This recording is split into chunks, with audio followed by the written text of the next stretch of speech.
আসসালামু আলাইকুম। আমরা ভেবেছিলাম ইরানের এই সংকটকালীন মুহূর্তে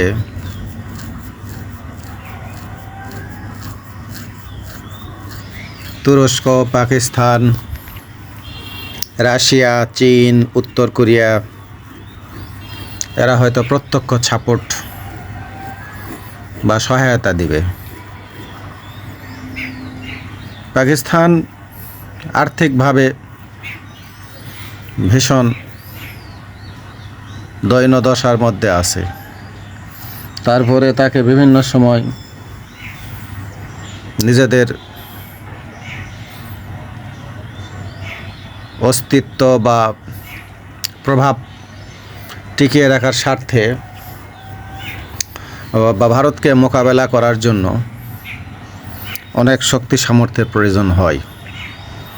সেই কারণে আর্থিক দুর্দশার মধ্যে দিয়ে কোনো একটা দেশকে সার্বিক সহযোগিতা দেওয়া তার জন্য কষ্টকর। এতে জনগণের সমর্থন আসবে না। তারপরও পাকিস্তান যে নৈতিক সমর্থন দিয়েছে এটা বড়ই চমৎকার, এটা খুব চমৎকার একটা ব্যাপার। যদিও তাদের মধ্যে একটা তিক্ততার সম্পর্ক ছিল। ইসরায়েল যে মুহূর্তে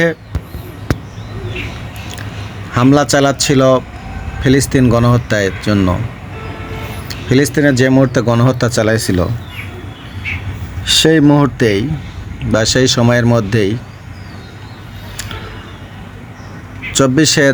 18 জানুয়ারি ইরান পাকিস্তানেও হামলা করছিল।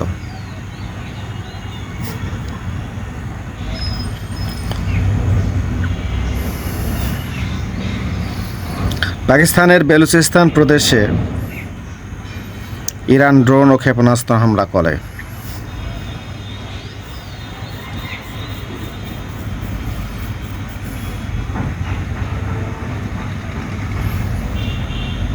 ইরানের রাষ্ট্রীয় বার্তা সংস্থা তাসনিমের প্রতিবেদনে বলা হয়, জইশ আল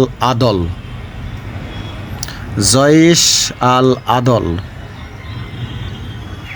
এরা একটা গোষ্ঠী, জঙ্গি গোষ্ঠী,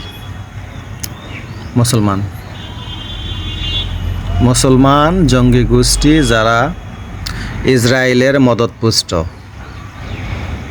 ইসরায়েল আমেরিকার মদতপুষ্ট ইহুদিদের দ্বারা তৈরি জঙ্গি গোষ্ঠী, ইসলামের জঙ্গি গোষ্ঠী।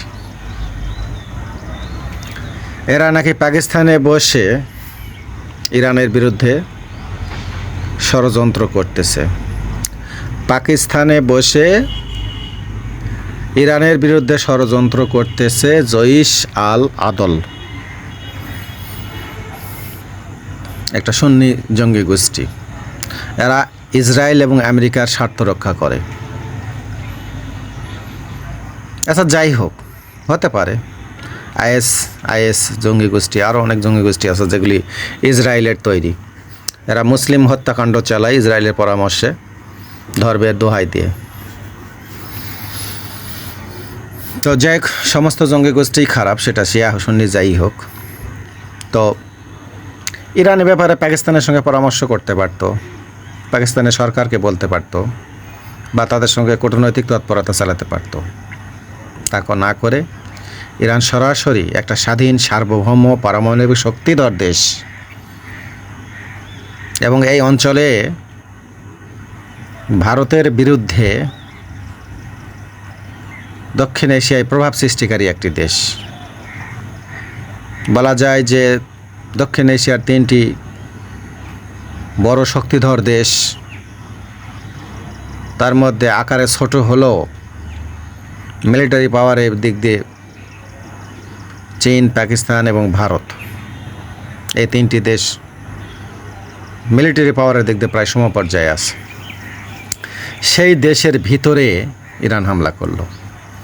আজকে ইরানের ভিতরে ইসরায়েল হামলা করছে বা আমেরিকা হামলা করছে, আমরা এর তীব্র প্রতিবাদ জানাই। শুধু প্রতিবাদ না, এ ব্যাপারে ইরানকে সরাসরি সমর্থন দেওয়া উচিত বিশ্বের ক্ষমতাধর দেশগুলির, এটাও আমরা মনে করি।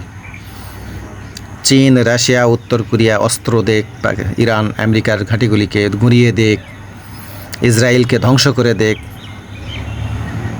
মধ্যপ্রাচ্য থেকে আমেরিকাকে ধূলিসাৎ করে দেখ, এটা আমরা চাই। কিন্তু ইরান নিজেও কিন্তু এই একই ভুল করেছিল পাকিস্তানের ভূখণ্ডে। এরা ধর্মের দোহাই দিয়ে শিয়া সুন্নি আর কি সব শয়তানি বাদরামি ভণ্ডামি আছে, ধর্ম কেন এত ভণ্ডামিতে ভরা থাকবে বলেন তো? ধর্ম একটা পালন করবার জিনিস, যা মনের বিশ্বাস থেকে আসে, সেই জিনিস নিয়ে এরা এত কেন বাড়াবাড়ি করে? শিয়া গোষ্ঠীগুলির মনে করে সুন্নি গোষ্ঠীগুলি সব ইসলামের দুশ্মন।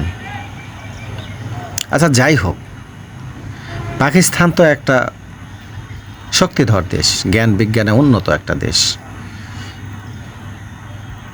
মানুষ কয় মুসলমানরা নাকি মসজিদ মাদ্রাসা নিয়ে পড়ে থাকে জ্ঞান বিজ্ঞান থেকে অন্ধকারে। সেই সমস্ত কুসংস্কার থেকে বের হয়ে এসে পাকিস্তান, ইরান এবং তুরস্ক, এরা তো সভ্য দেশ, জ্ঞান বিজ্ঞানে উন্নত দেশ।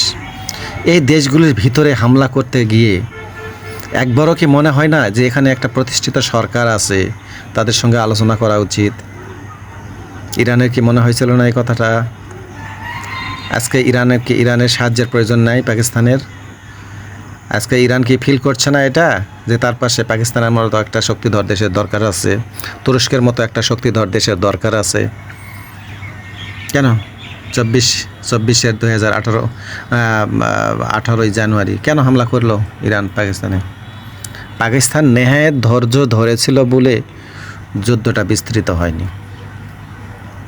এদিক দিয়ে পাকিস্তানকে আমরা সব ধন্যবাদ জানাই, পাকিস্তান সরকারকে ধন্যবাদ জানাই, পাকিস্তান সেনাবাহিনীকে ধন্যবাদ জানাই যে তারা ধৈর্য ধারণ করেছিল, শুধুমাত্র পাল্টা একটা ক্ষেপণাস্ত্র হামলা করছিল। কি হলো তাতে? ইরান যখন হামলা করলো তখনও শিশু মারা গেল, নারী মারা গেল 5-6 জন। আবার পাকিস্তান যখন হামলা করলো তখনও শিশু মারা গেল, নারী মারা গেল। কোথায় কোনো জঙ্গি গোষ্ঠী, কোনো শয়তান বাদর মারা গেছে? যায়নি। এরা একটা দেশের ভিতরে যখন হামলা করে একবারও চিন্তা করে না যে ওই দেশে একটা সরকার আছে। আমেরিকাকে যেমন আমরা মনে করি মানবাধিকার লঙ্ঘনকারী দেশ, বিশ্বের সমস্ত অশান্তির মূলে আমেরিকা, এরা বিনা নোটিশে আফগানিস্তানে হামলা করে, ইরাকে হামলা করে, পাকিস্তানে হামলা করে, ইরানে হামলা করে, লিবিয়াতে হামলা করে। এরা এই দেশগুলিকে দেশ মনে করে না। অর্থাৎ আন্তর্জাতিক আইন, জাতিসংঘ আইন, জেনেভা কনভেনশন আইন সহ পৃথিবীতে যত ধরনের আইন আছে সমস্ত আইনগুলিকে অমান্য করার দিক দিয়ে আমেরিকা বিশ্বে 1 নম্বর সন্ত্রাসী রাষ্ট্র। এই কারণে আমরা আমেরিকার ঘোর বিরোধিতা করি, আমেরিকার এই নীতির কারণে। আমেরিকা মানবাধিকার লঙ্ঘনকারী দেশ, তার 1 নম্বর প্রমাণ ইসরায়েল ফিলিস্তিনে গণহত্যা চালাচ্ছে। আর তার সমস্ত ধরনের রসদ, টাকা পয়সা, অস্ত্র, গোলাবারুদ থেকে শুরু করে সমস্ত ধরনের যোগান দিয়ে যাচ্ছে আমেরিকা। অর্থাৎ আমেরিকাই এই হত্যাকাণ্ড চালিয়ে নিচ্ছে। সেই আমেরিকা যদি বলে যে আমরা মানবাধিকার সমর্থনকারী দেশ, এটা আর বিশ্ব এই সহজ খাবার আর খাবে না, এটা আর বিশ্ব জুড়ে ধোপে টিকবে না। আমেরিকা নিশ্চিত একটা মানবাধিকার লঙ্ঘনকারী, আন্তর্জাতিক আইন লঙ্ঘনকারী একটি রাষ্ট্র। ইরানও কি নিজেকে সেরকম কিছু তৈরি করতে চাইছিল পাকিস্তানে হামলা করে? জয়শি আদল বা জয়শি মোহাম্মদ, আপনাদের হিজবুল্লাহ, হুতি সবই তো সন্ত্রাসী। একটা স্বাধীন সার্বভৌম রাষ্ট্রে এরা তো কোনো বৈধ শক্তি নয়। তো আপনারাও বানাচ্ছেন, লেবাননে বানাচ্ছেন, ইয়েমেনে বানাচ্ছেন, সরকারগুলিকে সরকার মনে হয় না। আজকে কি আপনার পাকিস্তানের সাহায্যের প্রয়োজন হচ্ছে না? হচ্ছে। তো আমরা যখন ভুল করি তখন ভুলগুলি মনে রাখি না। ভুলগুলি করার সময় আমাদের বিবেক ঠিক থাকে না, আমাদের মস্তিষ্ক ঠিক থাকে না। অথচ মস্তিষ্ক ঠিক রাখা খুব দরকার। ইরান যদি পাকিস্তানের সঙ্গে জোটবদ্ধ হয়ে থাকতে পারত বা পারে, যদি তুরস্কের সঙ্গে জোটবদ্ধ হয়ে থাকতো বা থাকতে পারতো, যদি সৌদি আরবের সঙ্গে জোটবদ্ধ হয়ে থাকে বা থাকতে পারতো, যদি মধ্যপ্রাচ্যের দেশগুলির সঙ্গে জোটবদ্ধ হয়ে থাকতে পারতো, আজকে ইরানের উপর হামলা তো দূরের কথা, চোখ তুলে তাকানোর সাহস পাত না ইসরায়েল আমেরিকা।